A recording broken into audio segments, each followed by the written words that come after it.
Estamos em mais um programa Saúde e Cidadania, um projeto interdisciplinar entre os cursos de Medicina, Jornalismo e Publicidade e Propaganda.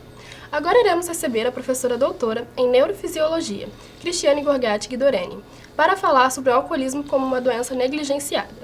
Seja bem-vinda, doutora. Então, como o álcool age no organismo? O álcool, ao contrário do que muitas pessoas pensam, ele não é uma droga estimulante. Ele é uma droga calmante, ele é um ansiolítico. Ele diminui a ansiedade. Ele acaba diminuindo a atividade cerebral como um todo. O álcool causa dependência?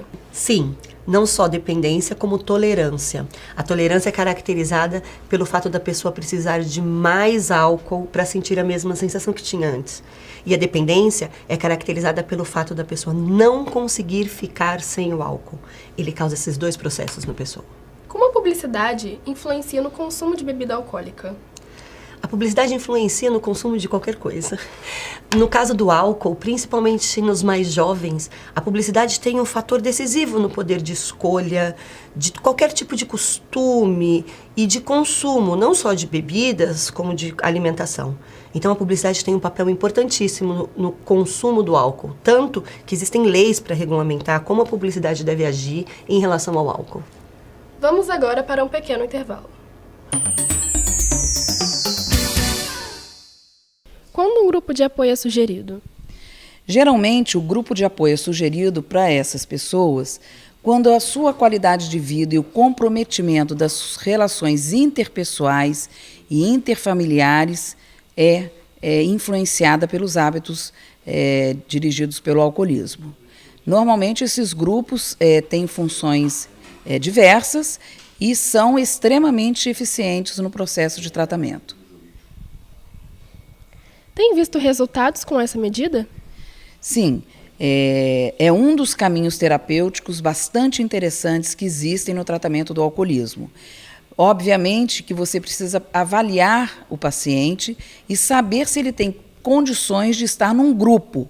E se ele não tiver, naquele momento, condições de estar num grupo, ele pode ir para um atendimento individualizado e, posteriormente, ir para o grupo que vai auxiliá-lo dentro do processo de tratamento.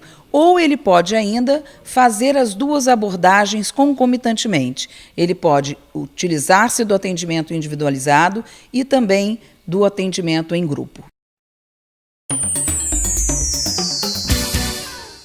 Voltando ao programa Saúde e Cidadania. Professora, quem começa a beber mais cedo tem maior tendência a se tornar alcoolista? O alcoolismo, a dependência química como um todo, funciona de acordo com a plasticidade do cérebro, é um fenômeno plástico. Os cérebros mais jovens têm muito mais plasticidade, então é muito mais fácil para um cérebro jovem se tornar dependente do que para um cérebro mais adulto ou talvez até idoso. Existem doenças causadas por conta do consumo do álcool? O próprio consumo do álcool é uma doença. Existe um código internacional para as doenças que a Organização Mundial de Saúde elaborou. O próprio consumo de álcool é considerado, é o código Y91. Mas existem outros transtornos associados ao consumo do álcool que também possuem CID, que é o F10, é o conjunto de doenças do F10. Então, o consumo de álcool, apenas o consumo de álcool, já é uma doença, independente dele causar outros transtornos ou outros sintomas. O que é recomendado, geralmente, para pessoas que sofrem com a dependência de álcool?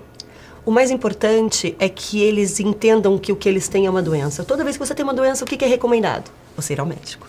E as pessoas que têm alcoolismo ou que sofrem com o consumo de álcool, elas não se sentem doentes, elas não entendem que são doentes e elas não procuram ajuda médica. O recomendado é sempre entender que você tem uma doença e procurar ajuda. Por que chamar o alcoolismo de doença negligenciada? Diversas doenças são tratadas e apresentadas pela mídia como problemas de saúde coletiva, problemas de saúde global. Um relatório da Organização Mundial de Saúde em 2013 sobre doenças da saúde global apresentava que 20% da população das Américas é hipertensa, 10% é diabética. No entanto, nós temos 70% dessa população das Américas que consome álcool. E isso não aparece como um problema de saúde, como uma doença. As pessoas encaram o alcoolismo como um fator de risco para outras doenças. Mas não é verdade. Ele é uma doença. É muito importante que as pessoas entendam que isso é uma doença, porque a gente tira o estigma da pessoa que tem esse problema. Ninguém trata um paciente diabético ou hipertenso de uma maneira diferente que não como uma pessoa doente que precisa de ajuda. É preciso que isso comece a ser feito também com o alcoolismo. Ok. E agora vamos ter outras visões sobre o assunto. Voltaremos já. Com quantos anos você começou a ingerir álcool? E você se lembra em qual ocasião foi? Então, foi mais ou menos com 16, 17 anos, não me recordo bem, e foi num carnaval que eu passei, primeiro carnaval que eu curti, porque assim, antigamente estudava, tinha passado para a escola técnica, aí a partir do momento que eu me descontraí, a gente foi para um carnaval, carnaval não dá para ficar sem beber, né? Então foi a minha primeira vez que eu bebi, que eu tive um porre, foi num carnaval. Casos de abuso físico em mulheres são relatados todos os dias, e em depoimento elas afirmam que sofreram agressão enquanto o companheiro estava alcoolizado. Sendo assim, pode-se dizer que o uso do álcool torna o indivíduo mais agressivo? O uso do álcool, ele inibe o sistema nervoso central. Ele deixa a pessoa mais relaxada. Isso faz com que certos comportamentos que normalmente a gente se segura ou tem certos receios em ter, fiquem mais soltos quando a gente está sob o uso do álcool. Pessoas que têm tendência agressiva vão, sim, liberar esses instintos agressivos quando consomem álcool. O álcool por si só não estimula a agressão, mas ele libera. E se você está com raiva, você não vai ter tanto problema em se segurar essa raiva. E aí ele vai simplesmente deixar esse sentimento agressivo ficar aflorado. É isso que acontece com o consumo do álcool. As pessoas tendem a achar que ele é estimulante, porque afinal de contas, quando eu bebo, eu saio fazendo coisas que normalmente eu não faria. É justamente porque ele relaxa e ele como se fosse ele soltar as suas amarras, e aí a pessoa acaba fazendo as coisas que ela queria fazer, mas não conseguia, não se deixava. Esse é o problema do álcool.